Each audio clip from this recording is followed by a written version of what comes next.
Hey folks, hope y'all are all doing well. Wanted to take a moment and shoot another video talking about some reasons why your Native American ancestry may not be appearing as you think it should be in either an STR, short tandem repeat, or SNP, single nucleotide polymorphism test, DNA test for ancestry. So say that you are 1/16, heck, even 1/8 Native American, and you take a 23andMe or Ancestry, MyHeritage, SNP test, and you show up with a bunch of Finnish. You get a bunch of Finnish and Estonian, and you might even get some stuff like South African European, maybe a lower end Puerto Rican match or two. Maybe some matches from Hungary when you're really German, some matches from Bulgaria when you're really German, or Dutch or Polish, something like that. What that's doing is, in the SNP data, it's what I like to say, grabbing a hold of the nearest admixture. So it's the data is gonna, the statistical analysis is gonna run through all the numbers, compare your data, your SNPs, to the SNPs of the populations in the database, and it'll basically grab a hold of the nearest neighbor, so to say, or the closest match to your total genome, because you don't match the single populations close enough to even, remotely enough to even come close to appearing, showing them in your data set for your results. So it grabs a hold of a nearest neighbor, and boy, that can get really complex.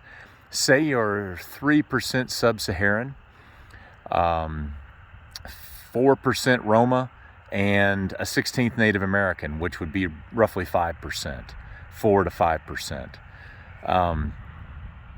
by true Native American percentages, when compared to someone of 100% Native American ancestry. Anyway, we've been around that bush, haven't we? We've talked about that debate quite a bit. And that's a heck of a debate, but nonetheless, let's keep going down this trail here. So it's going to look for the total, given that admixture I just mentioned, and then the rest European. I can't remember exactly what I said, 3% Sub-Saharan, 4% Roma, which would really idealistically be South Asian, right? You'd probably be like 3% South Asian or something. I think most Roma people were like 60% South Asian, 55 to 70 or something like that. So anyway, and then 4 or 5% Native American on top of all that. So it's going to look for the nearest neighbor, or the population that has an admixture of all those combined. There'll probably be, the admixture will probably be more than that for that population, but the algorithm will take care of that by just listing that population. For example, Puerto Rican, or South African European, or Moroccan, as lower down your list. So that's how it will take care of you being a less combination of that, a less percentage of that specific admixture as a whole. It'll compensate for that by moving it further down the list, of your population list. Say you have 25, 30 populations in your list. It'll just move it down toward the lower part of middle, or toward the bottom. So that's an interesting thing. For instance, in my family, my mother's side, we have Creek, Cherokee, Roma, and a little bit of Sub-Saharan ancestry. And my great aunt was always matching Morocco, the Sahrawi people of Western Sahara, Puerto Rican matches, African Bolivian, places where there's a similar admixture all over the Caribbean, Trinidad, but to lower levels. Those populations would be mid to lower part of the list. And that's one way that you can infer your Native American, Roma ancestry, Sub-Saharan ancestry from those populations. Very rarely will it just outright say Cherokee. That's one thing I've learned, folks, is there is so much inference that has to be made. You may be able to hear our coyotes out here. They are going crazy right now. They do that about sundown every evening out this way, especially when it's warm. Anyway, so that you may, I've tested a whole lot of folks from the northeastern United States, and they almost always appear part Finnish, and or Norwegian, Swedish, especially that Finnish though, man. That Finnish, the Finlanders, the Finns, they have a very strong Native American like connection, due to that Siberian, that Trans-Siberian connection there with the Altai, Siam region of Central Asia, Central North Asia.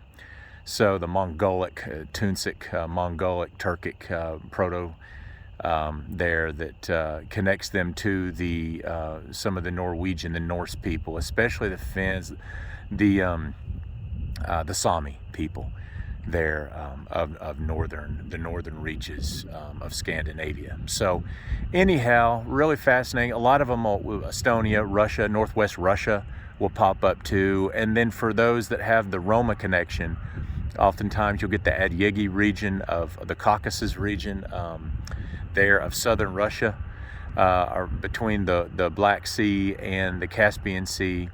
There, that little spot of land, the Caucasus Mountains region. So Armenia, Georgia, Azerbaijan, and all throughout there. And then of course the Jewish ancestry, that's another discussion. It's fascinating too though. So you have the Turkic, Iraqi, Mesopotamian, connection down in through there. The Tigris, Euphrates rivers down toward the Red Sea. So yeah, really fascinating, and we see that connection, oh man, all the time. As a matter of fact, there's a specific population that I believe it's Isan and Basra region of Iraq. We see that all the time, the Iraqi population there, Isan and Basra region of Iraq. We match so many people, and fascinatingly, folks, this is really interesting. I see that connection with people who claim Cherokee heritage or Algonquin, otherwise Algonquin heritage, or Iroquoian heritage from the eastern United States. I'll admit, I've been kind of slow to jump on board this Jewish heritage thing, part Jewish ancestry for the eastern U.S. Native Americans, some of the tribes. I will never give in that they're all Native American, that the eastern United States Native Americans, some of them, the Cherokee, the Shawnee, are all Jewish. I believe they're part. And I believe that Isan and Basra region, Basra is spelled B-A-S-R-A, and I can't remember the other one, how it is spelled. I'm not even sure if I'm pronouncing that correctly, so please forgive me. But I know Basra, B-A-S-R-A region there of the southern, it's near the junction of the Euphrates River, I believe, or the Tigris River with the Red Sea, down there in southern Iraq. A couple of cities there, and Isan and Basra. And so many of the people that score eastern U.S. Native American, whether it be Cherokee or our Ojibwe population, which is Algonquin in language stock.